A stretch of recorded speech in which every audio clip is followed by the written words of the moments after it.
శుభోదయం మిత్రులారా, అందరూ ఎలా ఉన్నారు?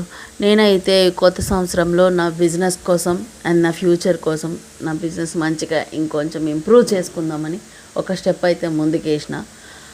సో దానికోసమని హైదరాబాద్ వెళ్ళాల్సి వచ్చింది. అందుకని హైదరాబాద్ వెళ్ళాను. అది అయిన తర్వాత, సక్సెస్ అయిన తర్వాత మీ అందరితో షేర్ చేసుకుంటా.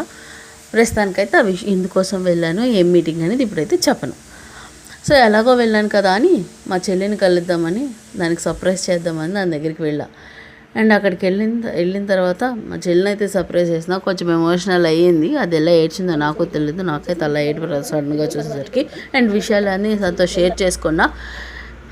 దేవుడా, అక్కడికి వెళ్తేనే నాకు అన్ని పనులు చెప్తుంది. సరే అని అటు నుంచి అటు నాకు ఇంకా టైం అవుతుందని నేను వెళ్ళాలని బయలుదేరాను. ఒక వర్క్ ఏదైతే ఉందో ఆ వర్క్ చూసుకొని అటు నుంచి అటు నాకు వెంటనే ఆ సేమ్ డే నాకు రిటర్న్ ట్రైన్ ఉంది. అందుకని వైజాగ్కి రిటర్న్ ట్రైన్ అయిపోయి ఒక బుక్ అయితే తీసుకున్నా, చదువుకున్నా. అండ్ ఈరోజుకి ఇంతే విషయాలు. Please follow and support. ఎవరికైనా బాయ్స్ హాస్టల్ కోసం కానీ గర్ల్స్ హాస్టల్ కోసం కానీ సర్చ్ చేస్తుంటే ఎంబీపీలో వైజాగ్లో రిఫర్ చేయండి. Thank you friends.